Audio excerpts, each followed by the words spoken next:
for you. This morning was the first time I've ever had smiley face potatoes. Anybody else? Anybody else? First time smiley face potatoes? There you go. They're kind of funny. I was looking at them. They look very strange. And then I realized it's because they don't have a nose. But I think it would be probably equally as weird with a little nose sticking out for smiley face potatoes. So I don't know what to tell you on that. I'd probably eat them again if I had a chance. Hey, I want to play a game this morning, and I need some help. I need some volunteers to play this game. I actually have pre-selected some volunteers. So, where's Maria Toretto?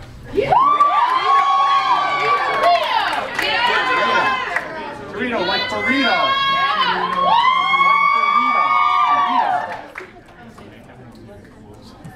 It's Torito? Okay, there was some confusion as to how to pronounce your name. I got it wrong. Okay, so we're going to play a very simple game here. You recognize it? We're going to play tic-tac-toe. Now, what you don't know is that I am crazy sick at this game. I am really good, and so Maria, I'm sorry, you're going to have to play me, but I will give you your choice of colors. You can choose whether you want to be green. It does not going to matter, but you can choose what color you want to be. Green. Oh, green. Green.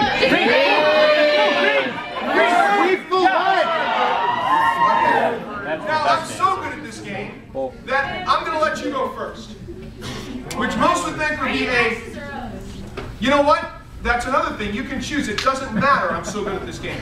So you can be X's or O's. You can go first. Whatever you want to be. Invent your own symbol. Don't invent your own.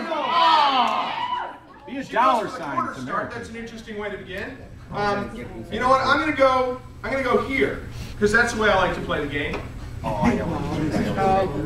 I know what you do. Yeah. Okay, now Maria, you know how to play the game, right? Oh. You got to get 3 in a row. Yeah. So that's you know, okay. So you want to take that play back? You want to go with it? You want to go with it? Okay. I'm confused now. She's freaking me out. You know what? I'm going to delay the inevitable, and I'll go there. Oh, that's tricky. Far left.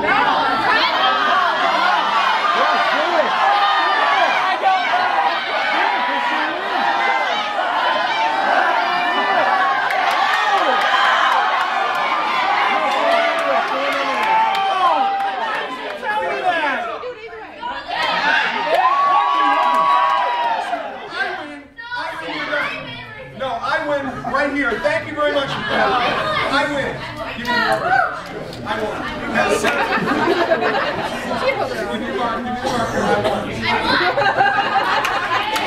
All right. Who else wants to participate? I've got another volunteer listed on this piece of paper. Where's Marissa Hewitt?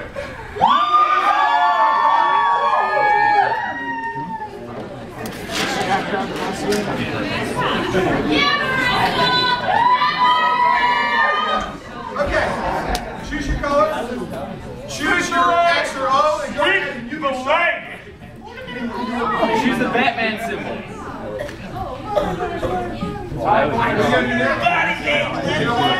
Go for the jugular. I'm gonna go there.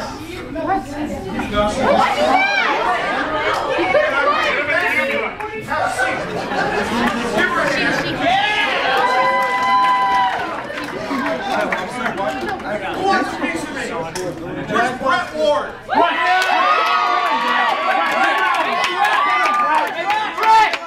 Brett, you gotta win! Use a dollar sign! Brett, don't go with convention! Brett, come back with your shield or not at all!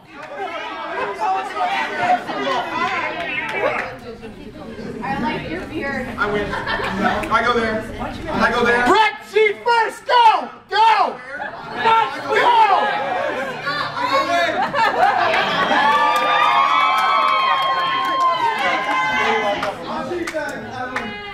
Yeah, Brett! Brett wins! You got cheat first. Yeah, you do. What just happened? I won. You lost. Brett won. So Brett's the speaker now. You guys cheated? You say I cheated? Yeah. That's right. Okay. I did cheat a little bit. Only a lot. Okay, now here's the thing. Even a game as simple as tic-tac-toe has rules, right? Okay? One person is X, one person is O. One person goes first. Once you put a mark in one spot, you can't put a mark in another spot. You take turns back and forth until somebody gets 3 in a row. And when you ignore the way the game is designed to be played, it ends up like a big mess, doesn't it? I mean, even a game as simple as tic-tac-toe, I ignored the way the game is supposed to be played, and it ends up being a mess all over the place. It doesn't even make sense to play in some ways. I look at that and I think that's a little bit like life. Here's what I mean. There are days and there are things about life that I love. I mean, I love sitting down in front of a good pizza. I love sitting down in front of a plate of steaming wings. I love watching baseball with my son. I love hanging out with my kids and being with my wife. I love a sunny day. There's all kinds of things about life that are great. But if we're honest with ourselves, there's also things about life that aren't so great.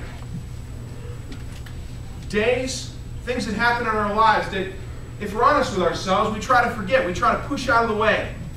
And I know that we just got to know each other. I just met you guys. But if we're going to spend some time together talking about life, we've got to talk about these things in order for us to have any sort of meaningful conversation. I have a slideshow I want to show you, some examples of some of the things that I'm talking about, the things that we wish maybe weren't there in life, things that sometimes make the newspaper, sometimes don't make the newspaper. Most of the time, it's just this quiet, underlying reality in our lives. So if we can hit the lights and turn that slideshow on, you'll see what I'm talking about.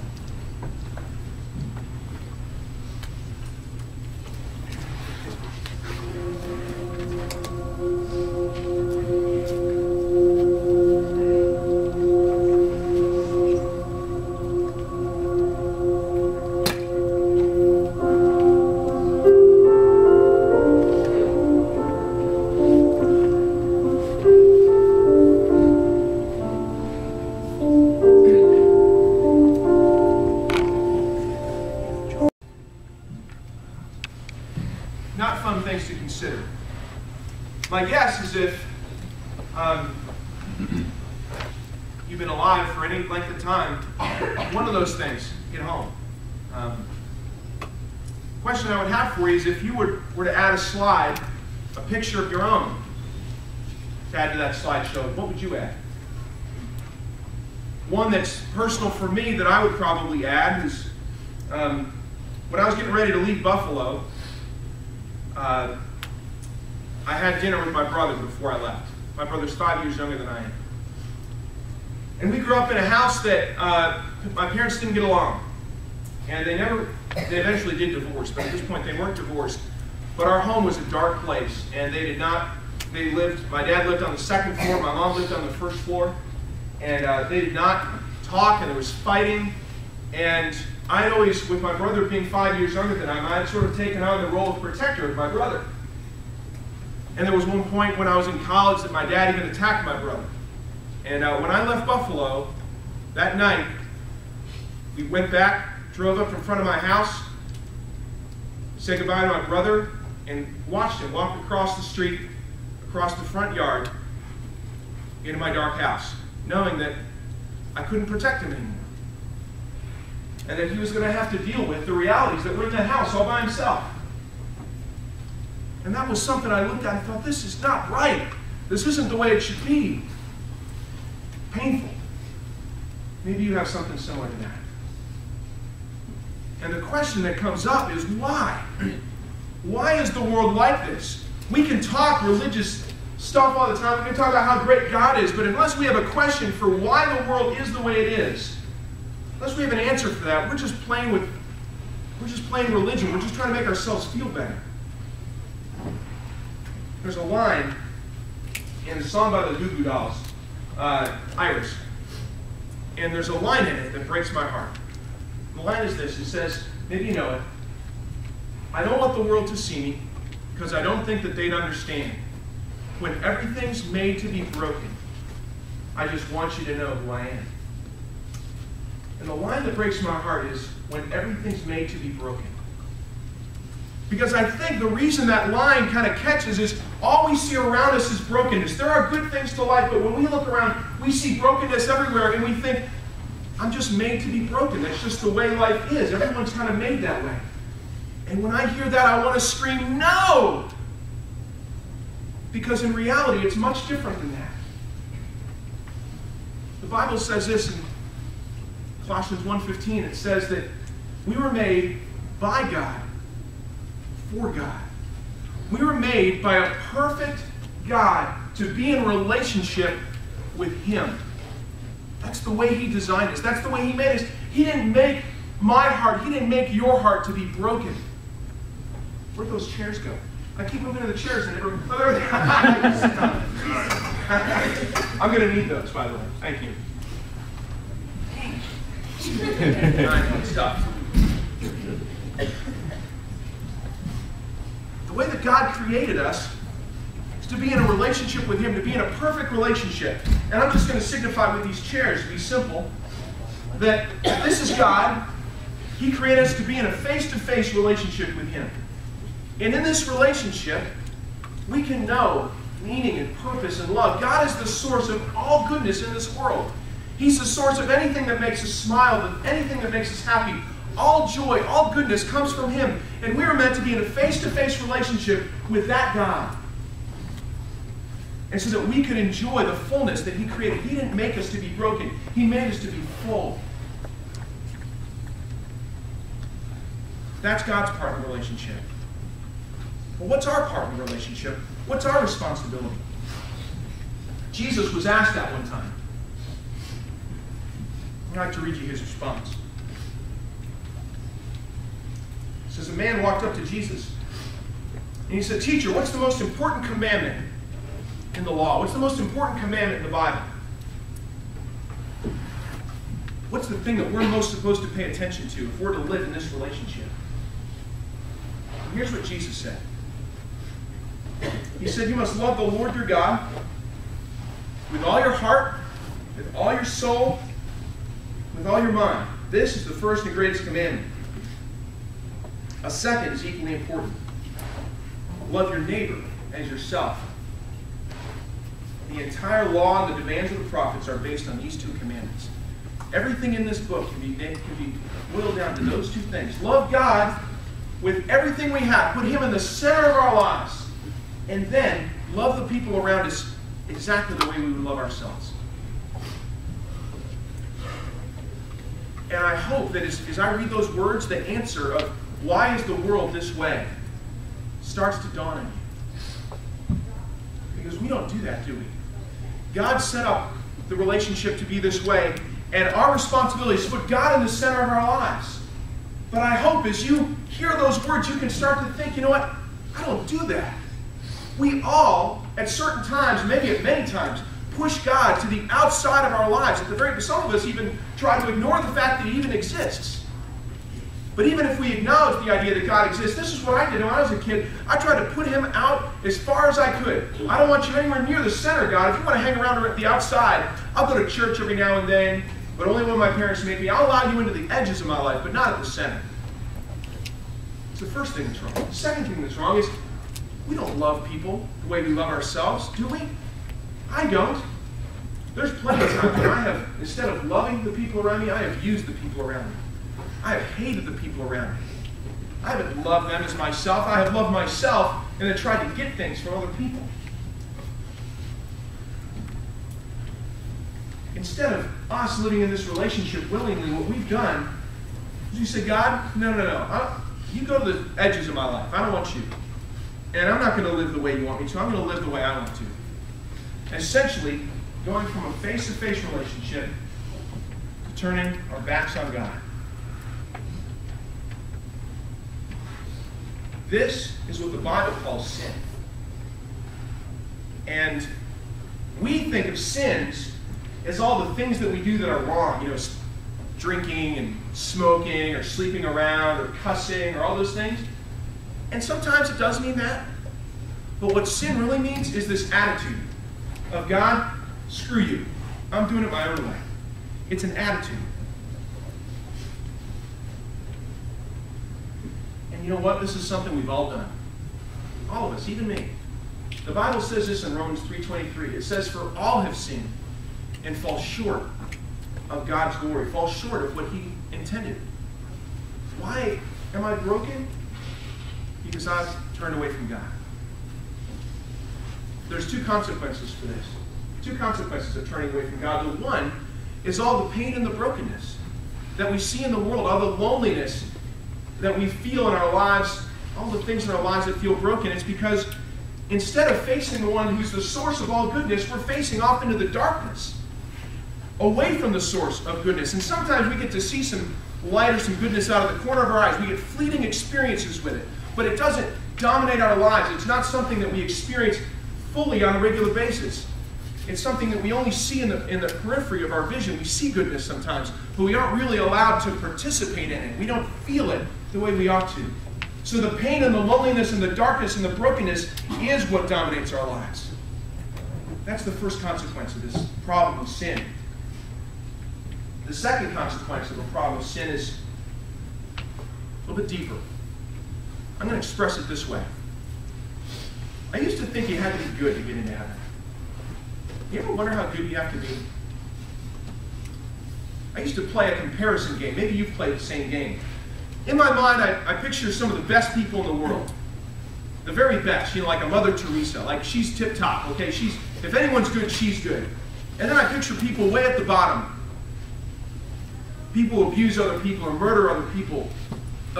Hitler would be an example of someone way at the bottom. And then I imagine that somewhere, the line of who gets into heaven is somewhere in the middle.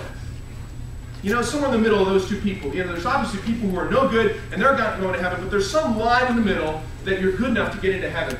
And I would just kind of live like, I just want to be above that line. And I imagine the line being somewhere underneath me. I mean, I'm not the best person in the world, but I'm not as bad as all those people. I'll probably get into heaven. I'm a good person. I have good in my heart. I want to do good things. It makes a lot of sense in some ways. The problem is that it doesn't fit with what God says about this problem of sin. Here's what he says about the problem of sin. It says in the book of Romans,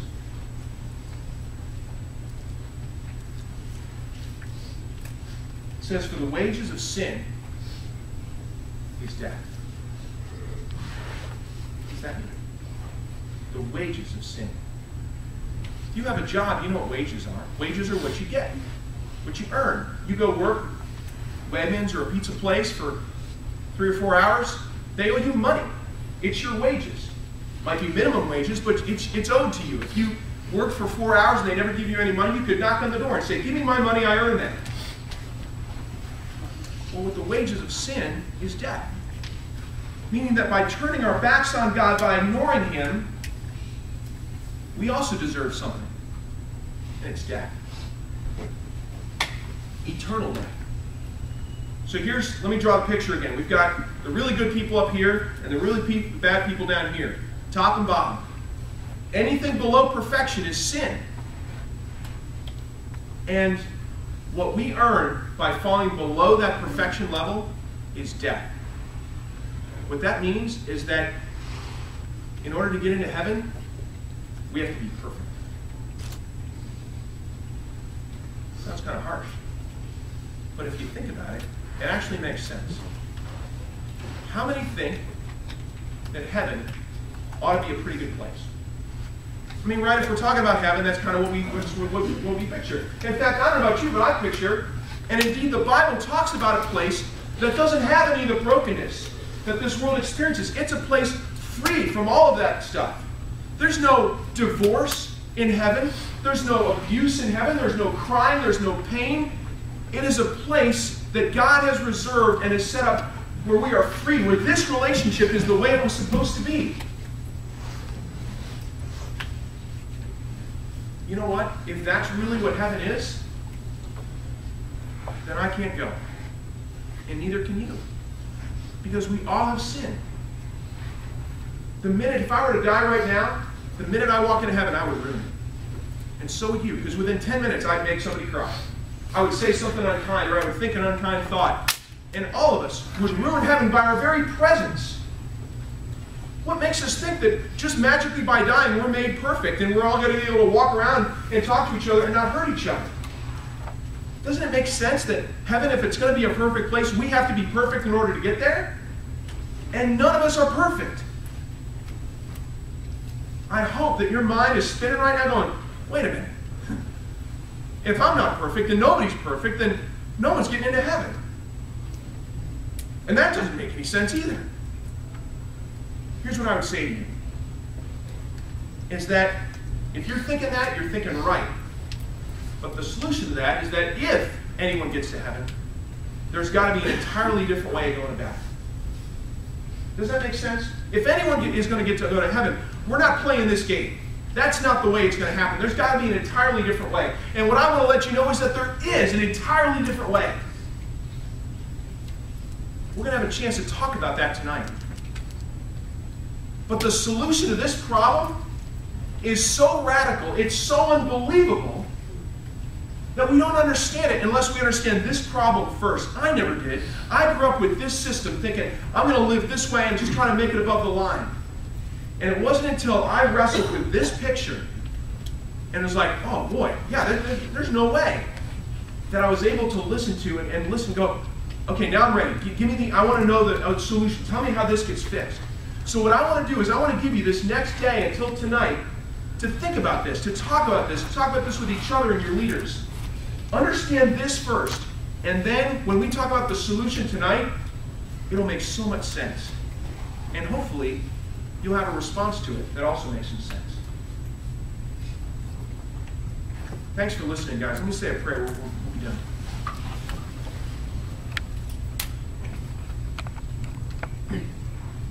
Lord, thank you for the good things that we do get to experience, even though